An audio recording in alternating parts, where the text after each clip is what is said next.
The first thing I want to do is hear from you. So we're going to have a little game, a little exercise. But don't take it very seriously. Don't think too hard about it. What I want you to do is I want you to think about the best teacher you've ever had. In school, college, your music teacher, your athletics coach, however you want to define teacher. One person. Don't worry, I won't ask you. Done? It's in your head. You're not allowed to change your answer. Right? One person. I'm forcing that on you. Right? In your head? Good. Now what we're going to do is, I'm going to ask you a question. Option A, the person in your mind is someone from whom you had a wonderful learning experience. Every minute was fun. It was inspiring, and you loved learning. Option B, this is a person whom you learned your skills from. What you know today is what you learned from him or her then. Now, I know that the right answer is both A and B, but I'm going to force you to pick one. Right? Either A or B. Done? Good. Now I want a show of hands. How many of you picked A? Thank you so much. How many of you picked B? Thank you so much again. And that's exactly what happens every time we try this out. Both sets of hands go up. I know many of you wanted both hands up. That's okay. That's okay. That's what great teachers do. But what does this tell us? This tells us that the way we learn in a positive sense, is both very short term. It's both the experience of learning, of listening to someone, of learning a musical note. I'm saying, I get it, and this is inspiring, as well as something that's much more long-term. And maybe you go through pain. You go through the pain of a homework that you cannot do, an all-nighter that you have to pull. Or you have to run till your bones ache. All kinds of things you have to do. But it makes you the person whom you are. And today you know. And today you know that this is what made you. And we value both kinds of learning. This isn't new. This isn't new at all. In fact, when I came here to this event, I was talking to the organizers who were very busy on their phones, saying, we have to get this right. Why aren't you here? Let's do this. Let's do that. It's very in the moment. But I wanted to ask them a question. I said, that what do you want to do afterwards? And somehow a little light went on, and a little change in body posture. They said, okay, I want to do research. I want to think about this, that, and the other. So it's not always about what we need to do right now. It's also about what we plan to do in the longer period of time for life, and what we need to do about it now. I teach for a living in various formats, as a university teacher, as an upskilling professional, as a consultant, a variety of ways. I do a lot of online teaching these days. And online teaching has this wonderful framework where you get feedback instantly. So I get feedback like saying, this is really boring. This doesn't work. Your examples are not real world. All very valid criticisms. That's a good description of my teaching, actually. But I also meet people in airports, hotels, on the street. They said, sir, do you remember me? And most of the time I have to be honest and say, excuse me. But I was in your class 5 years ago, 10 years ago. I learned Six Sigma from you, etc. And then we realized that what is happening has been a more lifelong journey as to what happened years ago.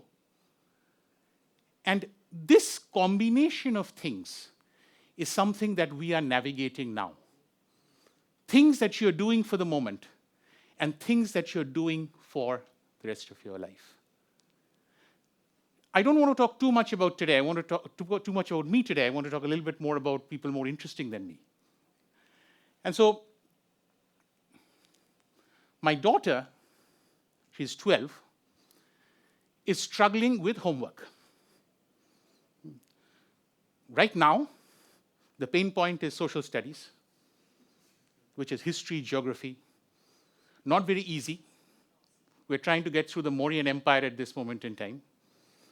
And she's trying to understand why someone's birthday is a larger number than when they died in the BCE era, before the Common Era. Not a very easy concept. This was difficult for me as well when I was a student. One of my favorite subjects was geography. I wasn't particularly good at math or science, etc. But I liked geography. My mother would make fun of me for that. Why geography? Get a life. But today, when I have to teach her geography, she goes through the same thing. And she says, but I can't learn all these facts. I can't learn these dates. I can't learn all the definitions and all the complicated things, what rivers do and then what kings do in social studies. I don't do this. So what are we doing? So what we're doing is we're going online.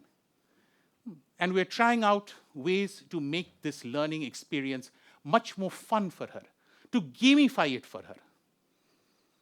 And that means using tools and technologies, for example, generative AI. And if I ask the system a question, and I say that, okay, what are stalactites and stalagmites formed from? In fact, I'm not asking the question. The system is asking the question. And I'm not even telling the system what question to ask. This, I had fun as well.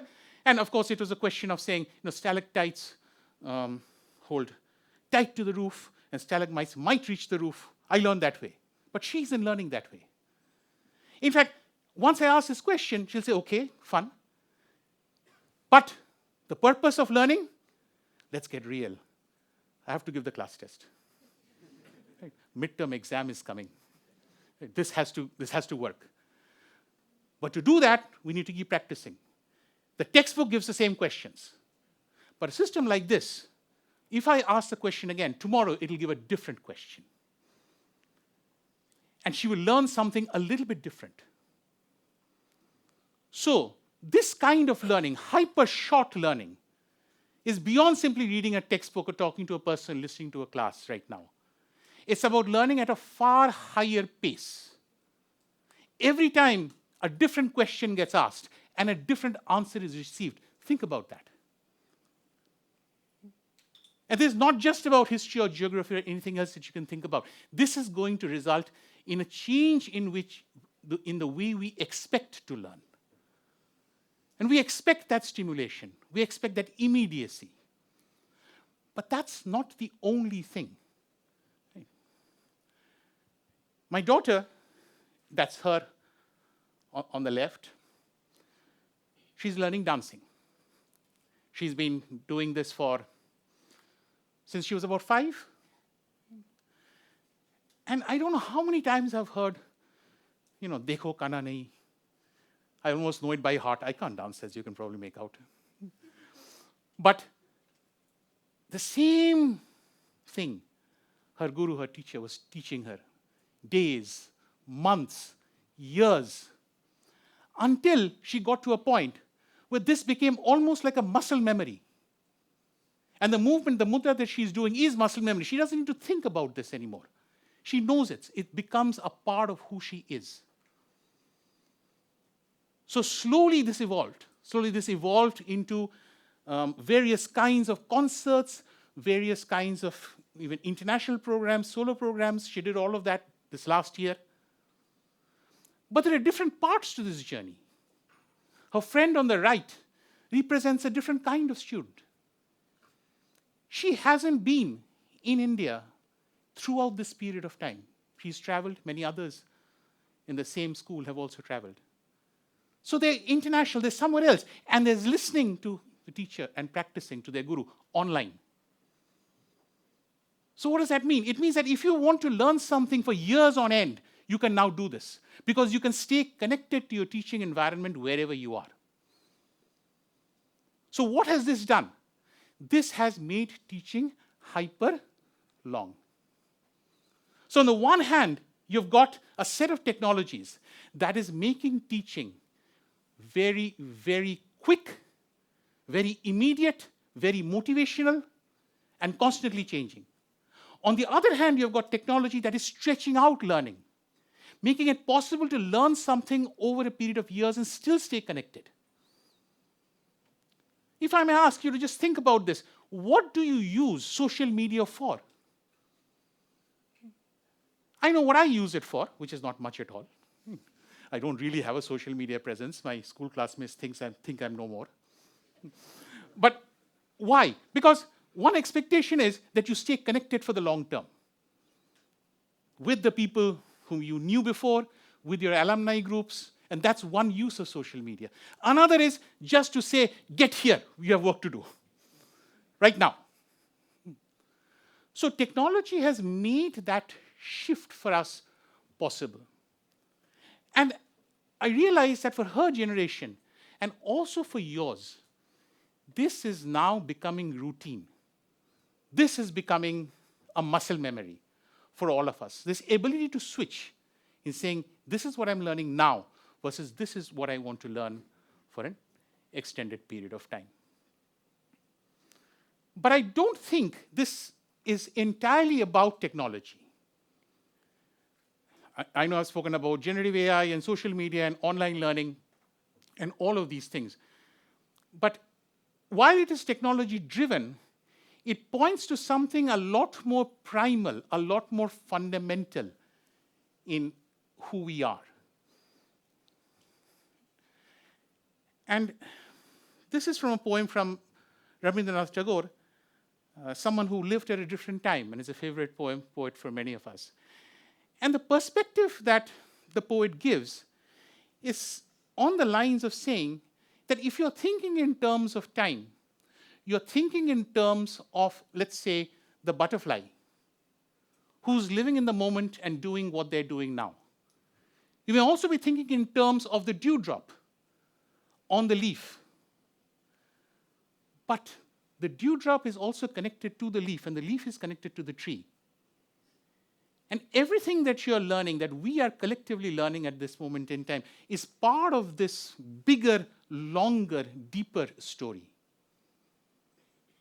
And how we navigate this is going to be, in some way, the defining experience, I believe, of the generation that's coming. I think Generation Beta, a new generation of children are being born. And the way they will perceive the world and their ability to do this is going to be different. And I think that's going to make a difference, not just for technology, as I said, but for many other things. If you are a technologist, you are trained to think quickly. But as we have heard, it doesn't happen quickly. If you want to be a good technologist, you have to spend the time to learn it as a skill set. If you want to be a programmer, yes, go online and find the right design pattern or the right code that you can use. But also know what is programmable and what comes from the domain. What else do you need to understand? And this will allow us to go into areas like manufacturing, for example, and say that even if this is not technology, if I understand this over a period of time, then this is the value proposition that I can bring to this industry. And so therefore, what I believe that this will do is that this will integrate a whole bunch of disciplines. Because if we have this ability to think and learn, both in the short term as well as in the long term, both HyperShort and HyperLong, simultaneously, at the same time, with that little switch in your head, then we have the ability to put all of this together. Technology, our lives, our societies, the way we interact, the way different industries are going to mature. So for those of you who are now stepping into the world out of your college periods, a very interesting time awaits you. Because what you're learning now, as you have just demonstrated to me, is changing events such as this, but is also giving you longer perspectives. And I envy you. I wish I had that ability myself I'm a little past it, as you can tell. But that is the world that we are all a part of, both HyperShort and HyperLong. Thank you so much.